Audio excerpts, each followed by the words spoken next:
Hello, dear students. After some days, we have been again meeting through these lectures due to some unavoidable circumstances as well as the Deepavali breaks and panchayat elections.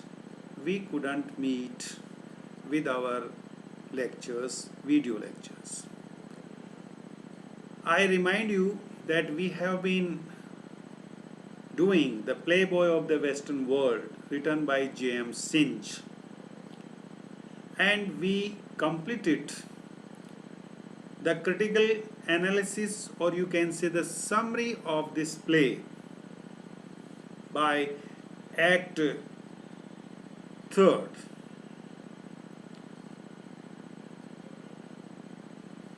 Today we shall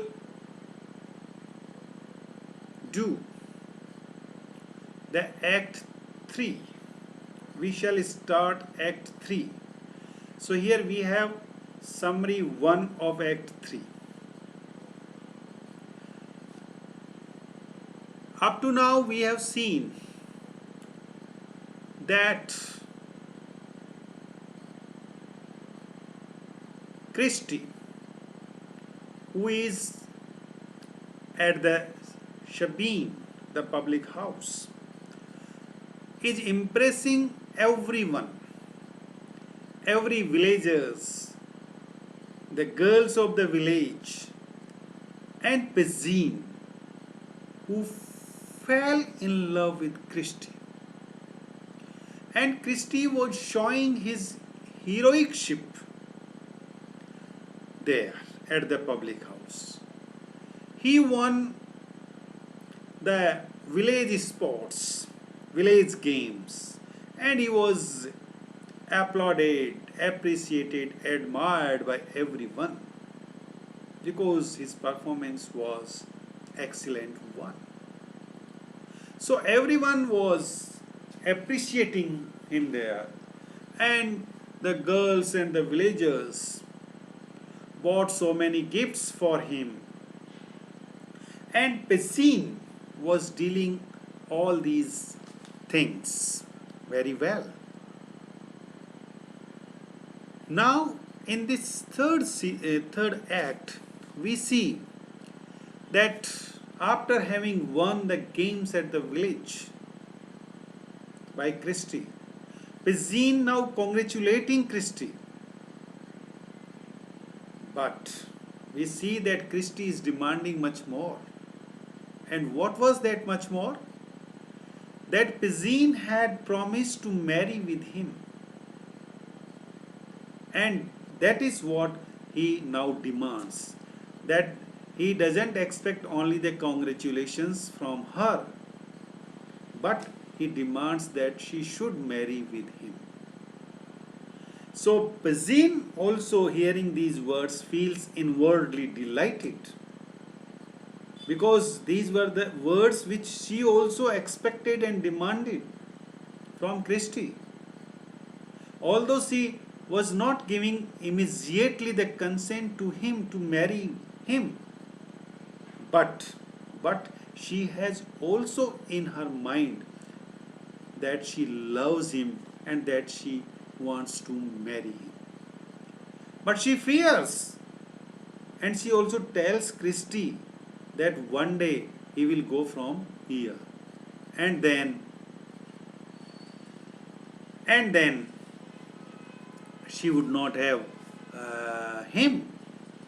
Christie strongly refuses this suggestion, and he begins to paint a romantic picture of how he and she will make love in the slopes of mountains. So now both of them are making love there. He strongly refuses that he won't go away from there. He won't go. Although Pezine fears, but he says no, he will be there. Then both of them start the romantic mood, and they start loving each other. They talk very sweetly, and he speaks. He says that when Pezine will be lying, he would be showering kisses on her. So Pezine also responds and admires him for his eloquence and persuasive manner of his talking. So Pezine was impressed by the words of Christie. She asks him what special quality in her he found. That is कि पजीन में ऐसी क्या quality है जो कि उसको बहुत अच्छी लगी, जिससे कि वो उससे प्रेम करता है. The things that attracted him, were as he is himself a superior kind of man with a gift of poet and talking. So Pegeen उससे पूछती है ऐसी क्या है उसके अंदर कि जो उसको बहुत अच्छा लगा, ऐसी क्या हिस्सा है पजीन के अंदर जो कि उसको बहुत अच्छी लगी. तो क्रिस्टी कहता है कि there is a light of 7 heavens in her heart, कि उसके हृदय में जो है कि 7 हेवंस की लाइट है. ऐसा उजाला है जो कि एक लैंप के रूप में उसके लिए काम करेगा, उसको दिशा बताता रहेगा, टू लाइट हिज पाथ, उसको रास्ता दिखाता रहेगा. ऐसा पजीन के अंदर, पजीन के हार्ट के अंदर है. That is what Christy says and he sees in her. He also says that he worships her so much, कि वो उसकी पूजा करता है. और इस पर जो है कि पजीन कहती है कि उसने ऑलरेडी जो है कि न्यू गाउन्स खरीद रखे हैं और वो शीघ्र ही जो है कि उससे शादी करने जा रही है. She is going to marry him very soon. और उसने कभी नहीं सोचा था कि एक क्रिस्टी जैसा व्यक्ति उसके जीवन में आएगा और उससे वो शादी करेगी. She never thought of a man like Christy with whom she is going to marry. She would marry. तो क्रिस्टी भी ये कहता है कि उसने भी कभी कल्पना नहीं करी थी. He also never imagined that the day would come when a girl like Pezine would be talking so sweetly to him, and would marry him. और इस तरह से both of them are exchanging their sweet words for each other and coming very close to each other and trying to making love and try to that is they want to marry. Pezine ये भी कहती है कि she herself doesn't understand how she is talking so sweetly to him. Pezine कहती है कि उसको पता नहीं वो कैसे इतनी मीठी बात क्यों बोल रही है उससे, जबकि she is very famous for a biting tongue. कड़वी आवाज़ के लिए वो जो है कि वो है, लेकिन फिर भी उसको पता नहीं वो कैसे मीठी बोलती जा रही. और इस तरह से हम देखते हैं कि उनकी जो दोनों के अंदर है वो जो लव टॉकिंग है, लव अफेयर है, लव जो है इमोशंस हैं, they have developed and both of them are ready to marry each other. अब पिजीन ने डिसीजन ले लिया क्रिस्टी से मैरी करने का, लेकिन उसी समय क्या होता है, उसके जो फादर है जो कि वेक पे गया हुआ था, रात्रि में डांस वांस में वहाँ जो गए हुए थे पड़ोस में, वहाँ से वो भी आता है एंड वो ड्रंकर्ड है, पिया हुआ है और गाता हुआ आता है. और वो आकर के क्रिस्टी की बहुत प्रशंसा करता है. He praises Christy for having distinguished in the sports, कि उसने स्पोर्ट्स में इतना अच्छा काम किया, अच्छा जो है कि उसने सफलता प्राप्त की, उसके लिए उसकी प्रशंसा करता है. लेकिन उसी समय वो ये भी रेफर करता है कि शीघ्र ही जो है कि पिजीन की शादी शॉन की ओर से होने जा रही है. और जो रोम के जो पोप है वहाँ से परमिशन आ चुकी है, और जो लोकल जो पोप है वो जो है लोकल जो प्रिस्ट है वो शादी कराने को बिल्कुल तैयार है. और शीघ्र ही ये शादी होगी, क्योंकि उन्हें डर है कि बाद में कहीं क्रिस्टी उनकी बेटी पिजीन को जो है कि अपने चक्कर में न ले ले और उससे जो है कि शादी कर ले. ये बात जो है कि वो कहता है कौन, Michael James, the father of Pegeen. इस बात को सुन के जो है कि पिजीन बहुत नाराज हो जाती है अपने फादर पे, और वो कहती है कि no no dear father, I will not marry to Shawn Keogh, but she has determined and she has decided to marry Christie. And her decision is final. She calls Sean a middling kind of crow with no savagery or fine words in him at all. तो इस तरह से वो उसको जो है कि कहती है. अब वहां पे क्या है, इस बात को जब हो रही थी उस समय Shawn Keogh was also already there. When he heard these words from Pigeon, he became angry. So he reacted at Pigeon's words, decision. Michael James ने भी स्ट्रांगली जो है कि पिजीन को ऑब्जेक्ट किया that you cannot do that. And लेकिन Pegeen ने कहा अपने फादर से that it would be a poor thing for her to marry a fellow like Shawn, कि अगर शॉन से उसकी शादी होती है तो इससे कोई खराब बात हो नहीं सकती, इसलिए शी वॉन्ट डू दैट. अब शॉन ये सुन करके नाराज हो जाता है, वो पिजीन को भी स्कॉल्ड करता है, डांटता है कि उसने कैसे ये अपना माइंड बना लिया, एक डर्टी ट्रैम्प उसके लिए कहा गया है, क्रिस्टी के लिए, जिसको कि हाईवेज से जो है कि वो उठा करके लाई, तो उससे she is going to marry, कि उससे शादी करने जा रही है. How it can happen. So here Shawn is also angry and sad when he listened to Pigeon's decision to marry Christie. But Pigeon gives him an insulting reply at this remark. She tells him that please go away from here. I will not marry you. I will marry Christie. She has finalized, she has decided, she has taken the decision to marry Christie. She loves Christie. At this point, Christie also is very enthusiastic and listening all these things because he is a heroic man there. He is known for what he has done in the past, that he has killed his own father. Although we know that the 2 times his father appeared at that place, and both the time he was made run away from there. So Christie also threatens here Sean to kill him, but at that time we see that Michael James intervenes and he saves him. Then we see that Pigeon's father also agrees. He gives approval and consent to this marriage.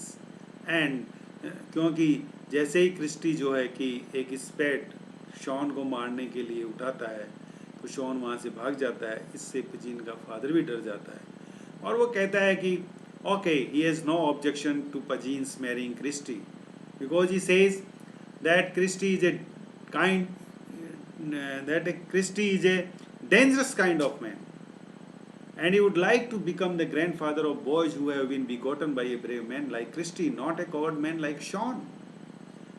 कि वो चाहता है कि उसकी बेटी पिजीन की शादी ऐसे व्यक्ति से हो जो कि एक डेंजरस काइंड ऑफ मैन है, और वो चाहेगा कि वो उन बच्चों का ग्रैंडफादर बनना चाहेगा कि जो कि एक ब्रेव मैन के द्वारा पैदा किए हुए हैं, क्रिस्टी के जैसे, न कि एक डरपोक man just like Shawn.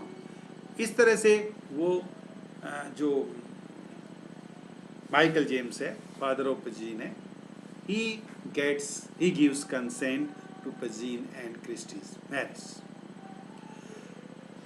At this point, there is a turn in the story, and what we see that the old Mahon, the father of Christie, again appears on the scene.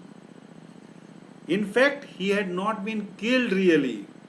Even the second blow that was given to him by Christie, again he was saved, and he appears there, and he again claims that Christie is his son, and that he will take him with him to his own village. That's what we see here. So when he appears there, he again begins to beat Christie. Pigeon asks Christie, what is this? What is this? He has come again, and therefore you have cheated all of us. You have spoken that this is not my father. You have spoken a lie to them this time again. Then Christie refuses that this old Mahon is not his father. But later on, he had to accept this fact that he is his father. And his father is a liar. He says that his father is a liar. Because earlier he pretended to be dead. When he hit him, he pretended to be dead, therefore he is a liar. Hearing this and getting this closure from Christie, Pizine gets furious. She thinks that Christie has spoken a lie to her. Christie has not, Christie is not a hero. Christie has not killed his father as they all thought so. So she gets angry with Christie, who has won her heart by deceitful means. She says that you have won my heart with the deceitful means. You have spoken a wrong, false. And then the crowd, which was there, that also became furious because Christie has befooled them, creating an impression upon them to be a hero. So the crowd was thinking that he was a hero for them. But here, when the secret was open, and what was the secret? That Christie could not, in fact, had not killed his father. Whereas here he said from the very beginning that he had killed his father, and therefore these people thought him a hero. But now his father is there before all of them, and he himself is now accepting that he is his father. So Pizine tells him to quit this place because he is a treacherous man. So now we see that Pizine is also distracted. Pizine cuts the relationship with Christie, and she tells him that Christie should leave this place at once because he is not a good man, but he is a treacherous man, traitor. And the mob also roars mockingly, therefore, कि there is the playboy. So the mob speaks loudly, this is the playboy. In this way, we see that how the climax in this play comes. And the climax is that on the one side, on the one hand, we see that Pizine and Christie began to love each other. They were to marry each other. But there is sudden misfortune takes place there. And that is that his father's reappearance on the stage. And this reappearance of his father spoils every planning of Pizine and Christie. And Pizine becomes angry. तो इस तरह से ये story जो है कि अब आगे धीरे धीरे बढ़ रही है. Most probably in our next lecture we would be finishing this play. We will come to the end of this play, and then we will have one or two lectures more on this play so far or regarding the questions or some important issues of this play we will discuss. Till then, dear friends, thank you very much. See you.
Hello, dear students. You know very well that we have been doing a doll's house detailed summary of this play written by Henrik Ibsen. Today,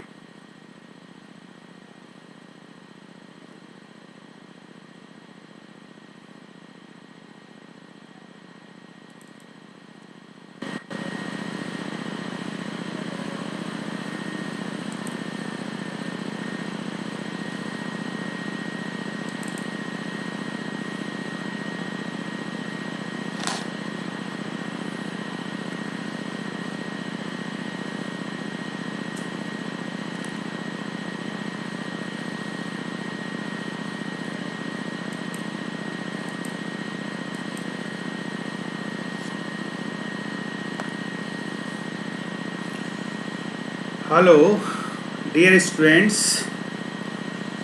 After some days, we have been again meeting through these lectures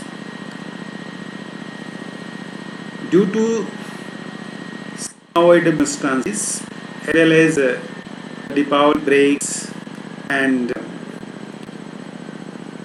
panchayat elections. We couldn't meet with our lectures, video lectures. I remind you that we have been doing The Playboy of the Western World, written by J.M. Sinch.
morning, students. As you know, we have been analyzing.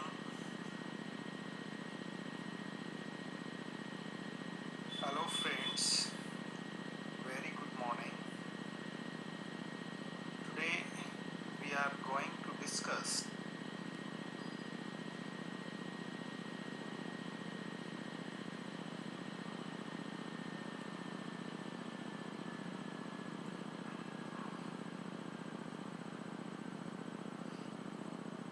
hello.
Hello, dear students.